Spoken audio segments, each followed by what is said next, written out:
comment est-ce que Pointnext aide les entreprises à se diriger vers les nouvelles technologies et la transformation digitale? Alors pour la transformation digitale, en fait, on a une approche complète de bout en bout qui commence par le conseil sur la transformation digitale d'un point de vue technologique pour nos clients, de manière à les aider à comprendre où est-ce qu'ils sont, quelle est la direction qu'ils veulent prendre dans un horizon de 2 ou 3 ans et définir avec eux la feuille de route de transformation digitale pour mettre en place ces différentes plateformes digitales qui vont permettre de pouvoir construire leur route vers le digital. De quelles solutions ont besoin les entreprises de manière générale? Vers quoi elles vous demandent d'aller quand elles ont besoin de vos services? Alors c'est très différent.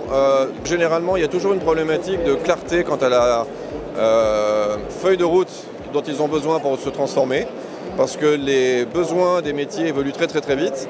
Et la grande difficulté aujourd'hui des SI, c'est de dire comment est-ce que je suis capable de répondre le plus rapidement possible justement à l'expression de besoin de la part de mes métiers, en termes de nouveaux usages métiers. Et là, la réponse qui est la nôtre, c'est justement d'être capable de mettre en place des plateformes digitales très rapidement.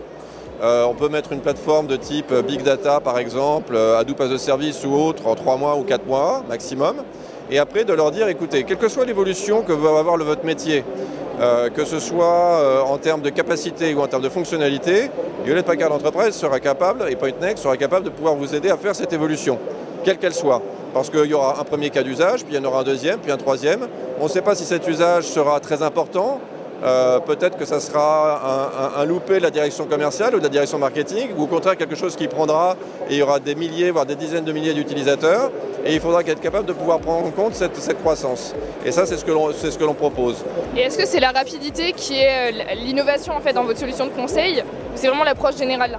Alors, vraiment, notre stratégie chez Pointnext, c'est vraiment accélérer la transformation digitale de nos clients et leur donner la possibilité d'être très réactifs vis-à-vis de l'expression de besoin, de l'expression de besoin des métiers.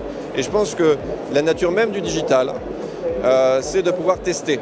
Et ce qui est important, c'est de mettre en œuvre rapidement, de tester, et si ça marche, d'être capable de croître à la vitesse à laquelle, effectivement, la réussite vient, que ce soit dans un contexte de maintenance de la production industrielle ou que ce soit dans la gestion de la relation client ou de la gestion de la relation partenaire, etc. Peu importe le sujet que l'on touche, ce qui compte, c'est de faire différentes itérations et si ça marche, d'être capable de pouvoir croître à la vitesse à laquelle les métiers ont besoin.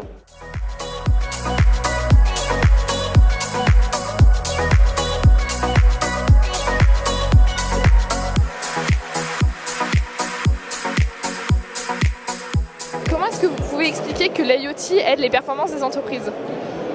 Un des grands secteurs où on va pouvoir aider les entreprises, c'est par exemple du côté de l'amélioration des usages, que ce soit aussi bien des usages de nos clients que les usages de nos propres employés. Ici par exemple, on va optimiser l'utilisation des espaces de meeting room, comme on va pouvoir aussi améliorer l'expérience d'un client dans un stade où il va venir se profiter du spectacle. D'accord. Est-ce que vous avez des exemples concrets de domaines où l'IoT est énormément utilisé?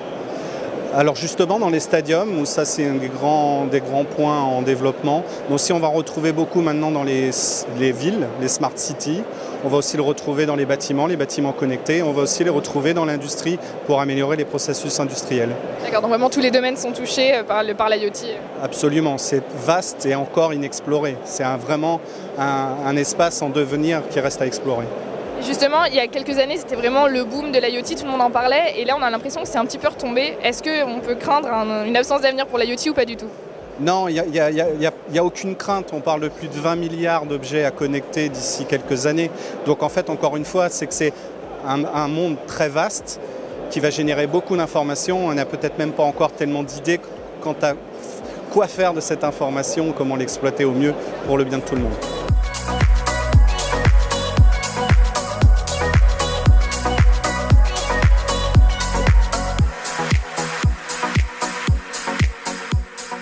Alors, il y a énormément d'innovations effectivement qui sont faites autour de l'intelligence artificielle. C'est vraiment le sujet effectivement qui est très important.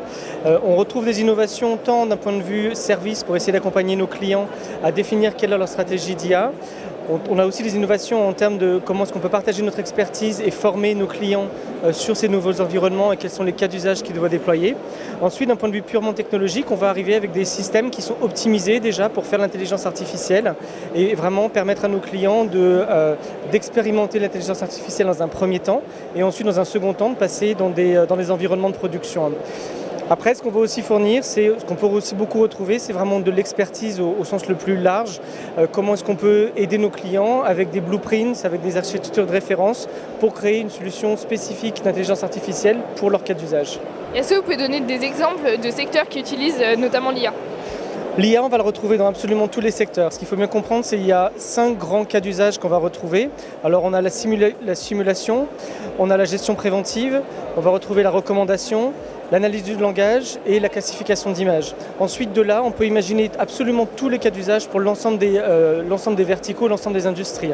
Donc on peut parler, quand on parle de classification d'images, on va parler de smart city, gestion du trafic, on va parler de cybersécurité, de surveillance, on va parler pour le monde financier de la gestion des risques, la gestion potentiellement des fraudes, des contrats. Et d'un point de vue vraiment général, c'est quoi les grands gains que peuvent avoir des entreprises à utiliser l'IA ? Alors, on va dire que historiquement, lorsqu'on parle à nos clients, on va leur parler d'optimisation de leur budget, gagner en efficacité. Là, l'intelligence artificielle, ça va vraiment leur fournir quelque chose de nouveau. C'est un nouveau dialogue qu'on a vis-à-vis de nos clients. Parce que l'intelligence artificielle peut aussi leur permettre de créer de nouveaux business, de nouvelles activités, une nouvelle manière d'approcher leurs propres clients derrière. Donc on est vraiment sur une discussion complètement différente de uniquement la discussion gain de prix et gain d'efficacité. C'est vraiment l'idée de créer des nouvelles activités, gagner en différenciation vis-à-vis de leurs clients et utiliser l'ensemble des données qui sont collectées aujourd'hui, qui sont extrêmement énormes et pas forcément toujours très bien utilisées. Donc c'est vraiment ce que va apporter l'intelligence artificielle pour nos clients. Il y a des études qui montrent qu'au final, il y a environ que 20% des entreprises qui utilisent l'IA. Et il y a un peu le côté, ça a eu un grand boom et c'est un peu passé de mode. L'intelligence artificielle, ça fait 50 ou 60 ans qu'on en parle. Maintenant, on n'a jamais réussi à la matérialiser dans quelque chose de très concret, d'avoir une application business extrêmement concrète. Ça a changé grâce à 3 grands facteurs. Le premier, c'est le big data, parce que maintenant on est capable d'avoir un volume de données suffisant pour justement former les algorithmes et former l'intelligence artificielle. Le deuxième élément, c'est les algorithmes. On a des environnements de développement que nos clients peuvent utiliser pour créer des algorithmes extrêmement rapidement actuellement. Et le dernier élément, c'est le prix du compute qui atteint un prix maintenant beaucoup plus bas, qui fait que l'intelligence artificielle peut être disponible au plus grand nombre. Donc on est sur ce point d'inflexion maintenant. Ce qui est important, c'est que tous les clients n'ont pas le même niveau de maturité. L'ensemble de nos clients, lors d'aujourd'hui, parlent l'intelligence artificielle. Ils ne savent pas forcément par où commencer. On a des secteurs qui sont beaucoup plus avancés, notamment dans la recherche, qui sont extrêmement avancés et qui appliquent l'intelligence artificielle aujourd'hui. Bien entendu, chez les service providers qui utilisent l'intelligence artificielle. Les constructeurs automobiles sont certainement ceux qui sont le plus avancés actuellement. Après, maintenant, il faut savoir accompagner tous les autres clients et créer leur stratégie, définir leur cas d'usage et pour pouvoir appliquer l'intelligence artificielle.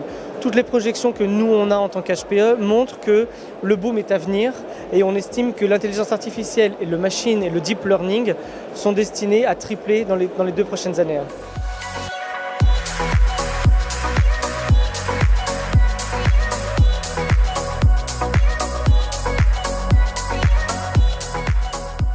Les entreprises se tournent vers un cloud hybride plutôt que tout faire en interne ou alors d'externaliser ? Parce qu'en fait, suivant les besoins, il y a une meilleure solution qui peut être soit d'avoir un cloud public, souvent pour des questions de flexibilité et de facilité à mettre en œuvre, soit de maîtriser son environnement informatique pour des questions de souveraineté des données, d'applications critiques, de confidentialité, voire de compliance, auquel cas vous voulez maîtriser ces infrastructures et donc vous les chez vous. Et donc vous montez pour avoir la même souplesse que dans le cloud public, un cloud privé. Et donc finalement cette notion d'hybride se décompose en 3 parties. Le cloud public, le cloud privé chez nos clients. Et quand je dis cloud public, c'est les clouds publics, il peut y en avoir plusieurs, donc vous choisissez le meilleur fournisseur. Le cloud privé chez nos clients et les environnements legacy, et il faut pouvoir gérer les 3 types d'infrastructures en même temps. D'accord. Et on parle de cloud hybride comme une mutation en fait vers le multi-cloud. Est-ce que le cloud hybride c'est une technologie qui va rester ou c'est vraiment une technologie de transition ? je dirais que ce n'est pas une technologie, en fait, c'est plutôt un modèle d'organisation ou un modèle opératoire. Donc oui, non, ça va durer. Hein. Je pense que les clouds publics vont continuer, les offres vont continuer à se développer.